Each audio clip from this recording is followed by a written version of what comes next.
What if the chaos you're feeling is not a sign that you're breaking, but the receipt that you've begun to win on the level that matters most? What if the confusion, the fatigue, the sudden disgust for shallow routines is the psyche's way of unhooking from a life that was never yours to begin with?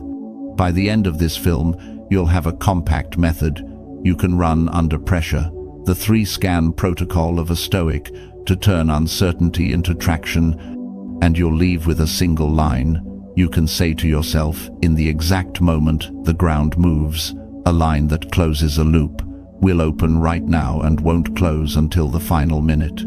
Before we go further, a brief and human disclaimer. This is educational philosophy, not medical, legal, or individualized advice. It's an invitation to examine your own choices with tools that ancient Stoics trained and modern psychology still tests. If you're in distress or dealing with trauma or illness, consult qualified professionals and trusted resources. Think with me, decide for yourself. Here is the first quiet correction. Transformation doesn't begin when life calms down. It begins when your judgments do. In every life there are events you don't control: weather, markets, other people's moods, the random algorithm of the day. And then there is the faculty you do control, which the Stoics called the ruling principle, the power to choose how you interpret and respond. The world brings wind, you choose your sail. The event is a wave, the story you tell about it is the current that keeps you up or pulls you under. Control is split. A portion is yours, a portion is not. If you're going to build a life that can withstand weather, you must know exactly where the property line is. A second correction. Stoicism is not numbness, and it is not passive surrender. It doesn't ask you to shrink feelings, it trains you to place them. There's a difference between a fire you cook with and a fire that burns down your house. The Stoic doesn't outlaw emotion. The Stoic gives emotion a job description and a schedule. Anger may knock, it doesn't get the keys. Fear may whisper, it doesn't get the wheel. This is not repression, it's stewardship. You don't white-knuckle your biology, you train it like you'd train a strong animal that belongs in a harness, not roaming the neighborhood. A third correction. Intuition is not magic. It's a memory of patterns you've rehearsed so often that your mind recognizes structure before your tongue can name it. When your inner voice gets louder during a life shift, that voice isn't necessarily a prophecy. Often, it's competence waking up. The more precisely you practice judgments, the more trustworthy your quick sense becomes. Gut is not a god. Gut is a scout. It still reports back to the commander your considered reason before the army moves. So, why does this matter now? Because you can waste a decade trying to fix the symptoms of misaligned judgment, burnout, toxic attachment, status panic, while ignoring the cause. You've been scoring the wrong game. The ancient Stoics taught something unglamorous and hard to counterfeit. Build your inner scorecard around what you can actually govern, and watch external results line up in proportion to reality. When influence grows, it's not because you gripped harder, it's because you removed the friction that came from tugging at what wouldn't move. Picture a mirror. It doesn't invent the face, it reflects it. Life, in this reading, behaves the same way. If you edit the mirror when you should be cleaning your face, you will spend years polishing glass and blaming the world for skid marks that belong to your own hands. The best stage of your life begins when you reverse that habit, not when the world softens, but when your judgments strengthen. Let's ground this with first principles. The dichotomy of control divides the field.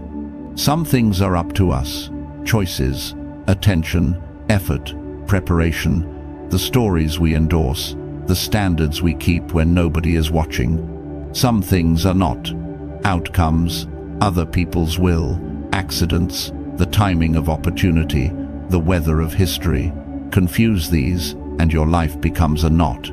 Separate them, and your life becomes a rope you can climb. The Stoics also spoke of impressions, those first flashes of perception that crash into the mind without asking permission. You can't stop a first impression any more than you can stop a gust of wind. What you can do is interrogate it before you grant it citizenship. Between impression and assent, there is a pause. Enter the pause, and you become dangerous in the best sense of the word. Now the practice. Imagine your mind as a fortress. The gate is your attention, the guards are your values, the commander is your reason, the quartermaster is your routine. You don't let every rumor into the courtyard. You don't leave the gate flung open in a storm. You don't starve your own soldiers by feeding every visiting army. If this sounds austere, that's because freedom has architecture. Buildings that last do not apologize for load-bearing walls. But philosophy is only an ornament if it can't carry weight when the day gets loud. So, we're going to travel through 3 lives that look like yours and mine, and we'll surface the practice embedded in each one. A preventable downfall, a delayed awakening that finally lands, and a transformation you can believe because it doesn't require a personality transplant, just fidelity to the property line of control. Our first story, a quiet catastrophe that looked like success until it didn't. He was not a villain. He was competent, praised, and well-paid, a rising manager at a firm whose calendar was a pile of dishes that kept refilling themselves. His days were a procession of urgent, whose deadlines were contagious. He stayed late because late had lost meaning. What went wrong wasn't the hours, it was the score.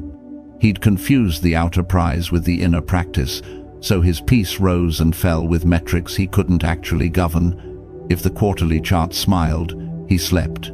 If it frowned, he failed. The deeper mistake was subtle. He had begun to assent to impressions as if they were facts. A tense email meant betrayal. A client delay meant incompetence. A colleague's win meant his loss. He couldn't see how often he was reading weather as Judgment Day.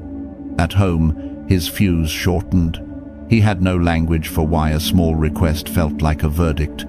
Hours grew, patience thinned, pride swelled in the exact form pride takes when you think the world owes you a calm sea for having built a fragile boat.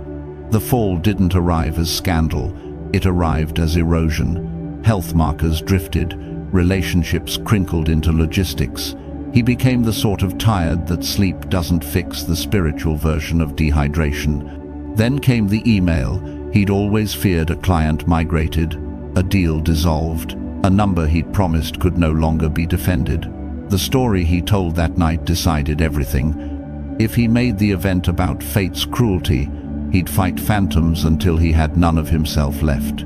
If he made it about control, not in the delusional sense of I can make everything bend, but in the sober sense of I can govern my practice, then the loss could become a teacher instead of a thief. What saved him didn't look heroic, it looked boring. He began each day with premeditatio, the rehearsal of setbacks before they arrived.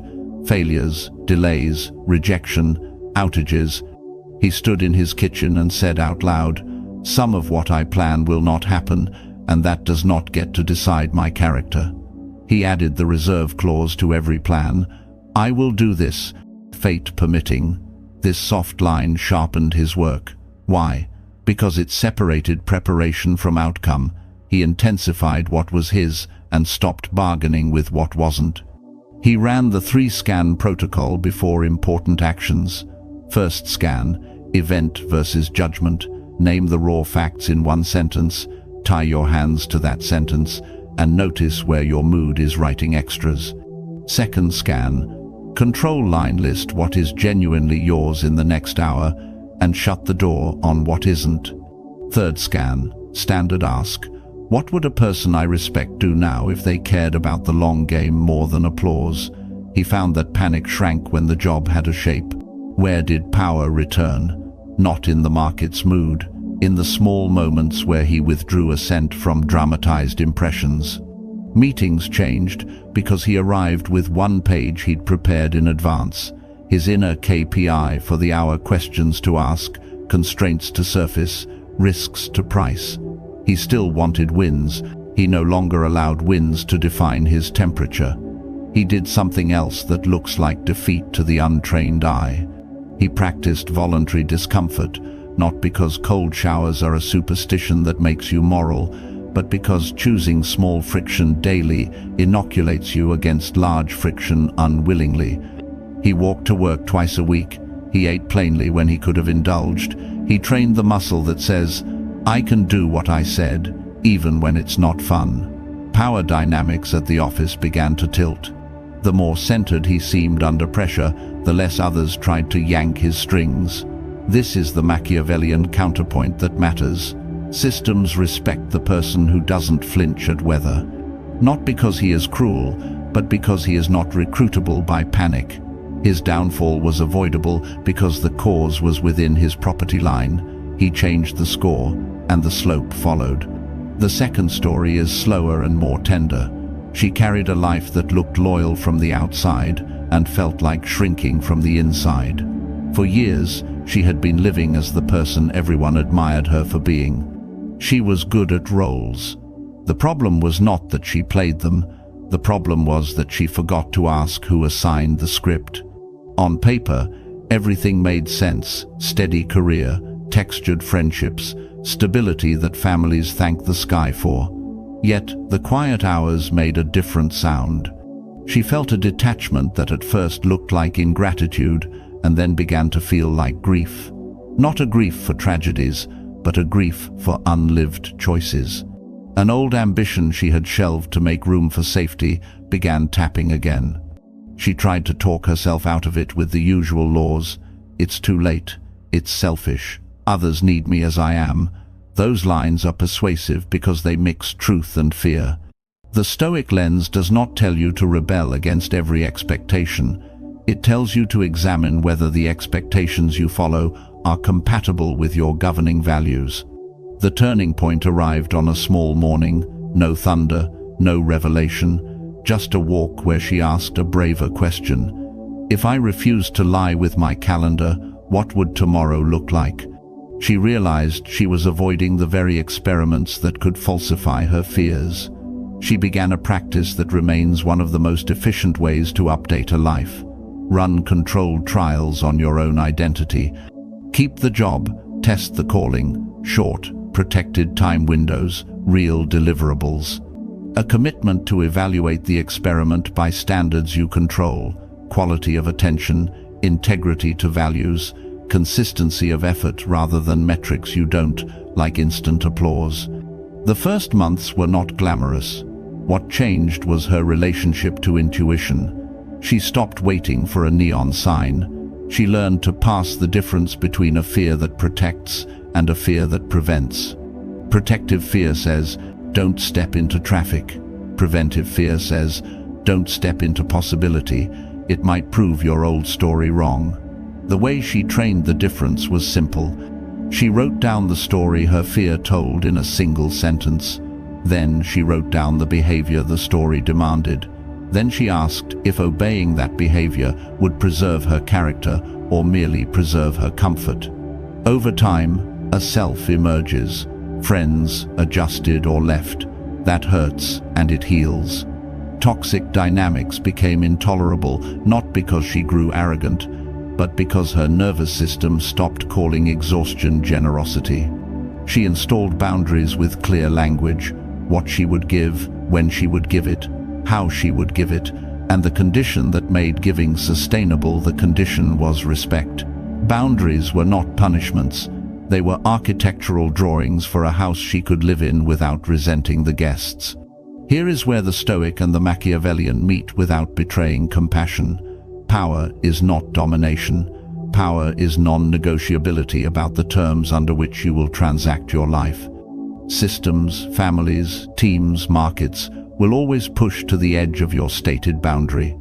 If the edge isn't stated, the system will define it for you and then applaud your sacrifice while privately taking the discount.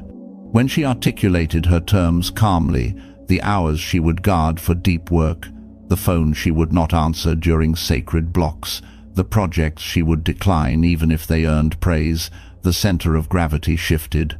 Some relationships thinned, others thickened. Peace expanded not because the world got gentle, but because her gatekeepers started working again. Our third story looks like a transformation, which is a dangerous word because it suggests a film montage where a person upgrades their life with a playlist and a run. This one is more ordinary and therefore more credible. He was the kind of person who had not asked for autonomy so much as he had drifted into it. He freelanced, he said yes to everything interesting, and built an income out of enthusiasm. The problem with being a wind chime is that you make music when the weather decides. He wanted sturdier ground, not more weather. He found it by constructing habit scaffolding like an engineer. He picked a single keystone behavior that, if done daily, pulled a thread that kept the rest of the day from unraveling. For him, it was a 45-minute deep work block before he looked at any screen that was designed to yank him. The block was devoted to the hardest task. He defined hardest, not by dread, but by consequence. He prepared the night before. He wrote the first line he would type and left it visible. He turned his phone into a brick with a one-tap focus mode, not because phones are evil, but because he respected his attention enough to protect it, like you protect a child from traffic. He also installed an evening review so brief, even exhaustion couldn't bully it. What went well by his standards, what he did that was in his control that he could do again tomorrow, and where he misassigned control and paid the price. He refused to call missteps failure. He called them signals. He learned to enter a meeting like a Stoic sailor, check the hull, read the wind, know your destination, and add the reserve clause, fate permitting, so you don't scream at the sky for changing the current. He practiced saying no in a sentence and never defending the no with a novel. People who need a long explanation to honor your boundary are telling you they don't honor boundaries. He learned to expect bad weather and to treat the forecast as a friend, not a doom. Voluntary discomfort found him too. He gave himself weekly friction, a long walk in ugly weather, a workout he didn't like, a conversation he postponed. These were not punishments. They were practice reps for the muscle called steadiness. The through line across these arcs is not brutality, it's clarity. The best stage of a life doesn't begin with a cinematic victory. It begins with a spreadsheet in your head that you stop lying on. You stop counting what doesn't belong to you as though it did, and you stop neglecting what does belong to you as though it didn't matter. That is the disciplined intensity the Stoics pressed, and it pairs cleanly with modern reality. You don't live in a quiet village with a single tyrant. You live in a loud network with 10,000 tiny levers. The dichotomy of control is not outdated. It's the only way to navigate complexity without letting complexity turn you into static. Let's add nuance that keeps this honest. The dichotomy of control is not a license to ignore structural constraints, power and privilege, laws and logistics, luck and loss. These are not solved by slogans. Stoicism does not deny them. It insists that within whatever structure you inhabit, there are moves that remain yours. Sometimes those moves are narrow, sometimes they are robust. When they are narrow, the work is to widen them gradually by shoring up skills, alliances, and credibility. When they are robust, the work is to use them responsibly without pretending you made the weather all by yourself. Stoic inner mastery does not cancel civic responsibility. It equips you to act in the world without becoming the world's echo. Now, a practical translation you can run today without turning your life into a seminar. Start with the 3-scan protocol anytime you feel heat, event versus judgment, control line, standard. This is a breath of discipline that takes under a minute. If you apply it to something small, a late train, a curt message, you train the muscle that will rescue you when something big arrives, a diagnosis, a betrayal, a sudden loss. Under pressure, people don't rise to the level of their wishes, they fall to the level of their training. Train small, that's how you earn large. Add voluntary discomfort in doses. Choose it so the world doesn't always get to surprise you with it. There is a dignity in a person who does hard things on purpose when no one is watching. It keeps your pride sharp and your appetites obedient. Taste simplicity. Not because luxury is evil, but because you must never be owned by anything that can be taken. Practice the reserve clause every morning and watch how it paradoxically makes you bolder. When your plan is tethered to reality, you plan more, not less, because you spend less energy negotiating with fate. Adopt an internal KPI that the world can't counterfeit. Did I govern what was mine today? Did I uphold my standard, or did I sell it for cheap applause? When you build your self-respect on this ledger, external praise becomes a bonus, not an IV. Now let's return to the motifs that make this stick: the mirror, the fortress, the ship. The mirror tells you whether you're cleaning glass or cleaning your face. Use it, notice where you're editing opinion while leaving character untouched. The fortress reminds you that love without walls becomes resentment. Guard your attention like food in winter. The ship reminds you that storms are not personal, they are physics. If you cultivate seamanship reading currents, adjusting sails, you'll stop suing the sea for being wet. These images are not poetry, they are tools.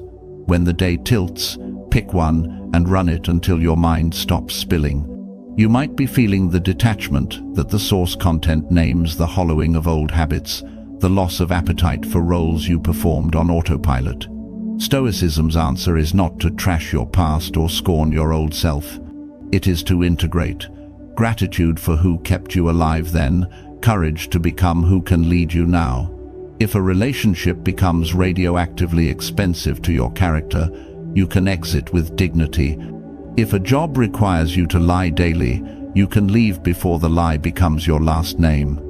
If a habit makes you ashamed in rooms where you used to feel clean, you can replace it with a training that makes future you thankful for your stubbornness today. You're not obligated to any version of yourself that only existed to earn permission from people who never learned how to grant it. The open loop we planted at the start closes here. You wanted a line to say in the instant the ground moves, a line that dissolves panic's trick.